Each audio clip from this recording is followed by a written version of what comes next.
kelas desain organisasi B. Di sini aku akan membahas bab 3. Pada bab 3 ini aku akan membahas tentang dasar-dasar struktur organisasi. Baik, pada dasar-dasar struktur organisasi, pertama kita akan membahas tentang definisi struktur organisasi itu sendiri. Jadi, struktur organisasi adalah kerangka formal yang menggambarkan hubungan pelaporan, pengelompokan individu ke dalam departemen, serta sistem komunikasi yang mengintegrasikan elemen-elemen organisasi untuk mencapai tujuan bersama. Dan komponen utama struktur itu ada 3. Yang pertama, hubungan pelaporan, yaitu menunjukkan rantai, komando, dan tingkatan dalam hierarki. Lalu yang kedua, pengelompokan individu, yang dimana mengelompokkan karyawan ke dalam departemen berdasarkan fungsi atau produk. Yang ketiga, yaitu sistem komunikasi, yaitu desain sistem untuk memastikan aliran informasi yang efisien di seluruh organisasi. Nah, selanjutnya kita akan ada perspektif berbagai informasi. Nah, pertama itu berbagi informasi secara vertikal, yaitu membagi informasi secara vertikal, di mana kita memfasilitasi komunikasi dari manajemen puncak ke tingkat bawah untuk kontrol pelaporan. Misal dari atasan ke bawahan, misal dari CEO ke manajer dari manajer ke karyawan. Terus lalu yang kedua itu berbagi informasi horizontal, seperti mendorong kolaborasi antar departemen untuk meningkatkan koordinasi dan efisien. Jadi terjadinya kolaborasi antara departemen 1 dengan departemen 2 atau departemen 2 dengan departemen 3 dan seterusnya, agar meningkatkan koordinasi yang lebih baik. Jadi jadi lebih terarah gitu. Lalu yang selanjutnya kita akan adanya alternatif desain organisasi, yang mana pertama ada desain fungsional. Desain fungsional itu sendiri mengelompokkan berdasarkan fungsi, misalnya pemasaran, terus produksi gitu. Lalu selain itu juga ada kekuatan dan kelemahan nih. Kekuatannya itu efisiensi dalam tugas spesifik, sedangkan kelemahannya respon lambat terhadap perubahan. Lalu yang kedua itu desain divisional, di mana berdasarkan produk, layanan, atau pasar. Kekuatannya itu sendiri itu udah responsifnya terhadap kebutuhan spesifik pasar. Lalu ada kelemahannya juga, yaitu kehilangan skala ekonomi dan bisa menyebabkan buruknya koordinasi antar divisi. Lalu yang ketiga itu ada struktur matriks.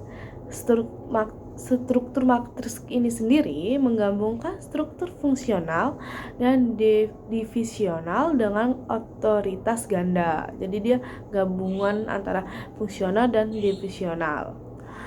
Nah, kekuatannya itu sendiri itu memfasilitasi koordinasi antar produk dan fungsional. Jadi dia koordinasi, jadi antara dia yang memfasilitasi koordinasi antara produk dan fungsinya, lalu sebagai kayak perantaranya gitu. Kalau kelemahannya itu sendiri bisa membingungkan karyawan karena harus melapor kepada 2 atasan. Jadi kelemahannya itu kayak kita sebagai bawahannya, kita harus melaporkan ke 2 atasan yang berbeda. Jadi itu suka membuat karyawan kebingungan dan miskom. Baik, selanjutnya adalah struktur horizontal, yaitu fokus pada proses inti dengan tim yang saling berinteraksi. Jadi dia berfokus pada prosesnya, proses inti yang bersama tim dan saling berinteraksi. Kekuatannya itu meningkatkan fleksibilitas dan respon terhadap perubahan. Jadi dia lebih fleksibel dan respon pada perubahan itu lebih tinggi.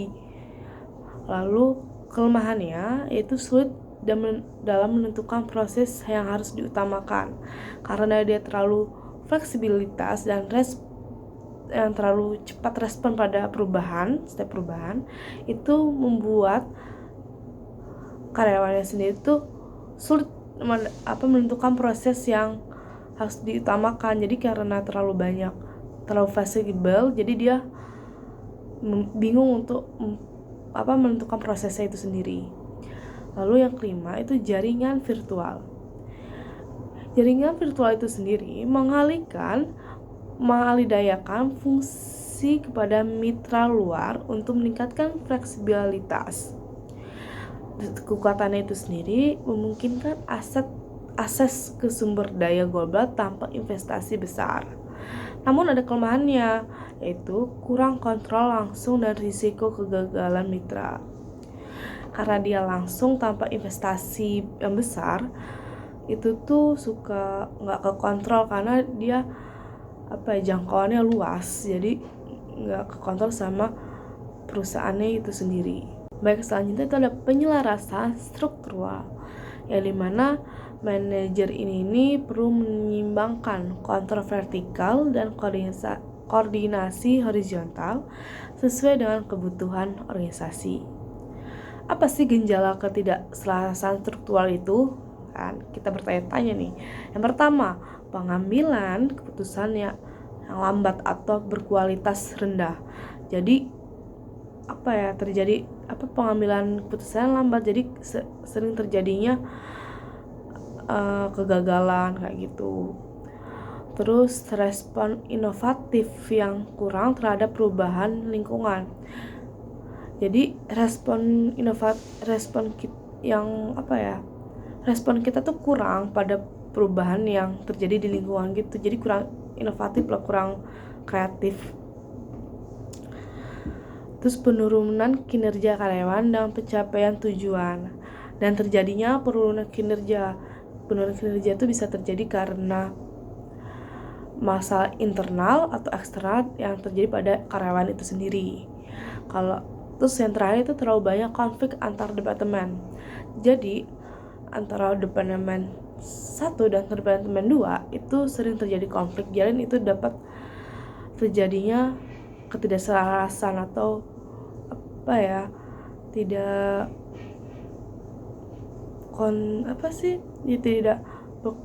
tidak sering karena ketidakjelasan karena sering konflik itu jadi sering terjadi miskom, lalu terjadi ketidakselarasan. Nah, selanjutnya ada dasar-dasar desain. Dasar-dasar desain ini struktur harus mendukung koordinasi, komunikasi, dan integrasi. Terus adanya pemilihan antara struktur tradisional itu efisiensi dan struktur kontemporer atau pembelajaran tergantung pada kebutuhan spesifik organisasi. Jadi organisasi itu harus ada dua, struktur tradisional dan struktur kontemporer, agar dapat memilih kebutuhannya yang lebih, agar organisasi itu sendiri dapat memilih apa yang mereka butuhkan dari kedua struktur itu. Lalu penggunaan sistem informasi lintas fungsi dan mekanisme hubungan horizontal sangat penting untuk efektivitas organisasi. Jadi pada materi bab 3 ini, kesimpulannya, desain struktur organisasi yang tepat sangat krusial untuk mencapai tujuan dan sasaran organisasi. Manajer harus siap untuk beradaptasi dan mungkin perlu melakukan reorganisasi struktural untuk menghadapi tantangan baru dan memastikan bahwa struktur yang ada mendukung efisiensi dan inovasi. Dengan memahami berbagai alternatif struktur, manajer dapat memilih pendekatan yang paling sesuai dengan situasi dan kebutuhan organisasi itu sendiri. Baik, sekian penyampaian materi pada kali ini. Sampai ketemu di video berikutnya. Bye.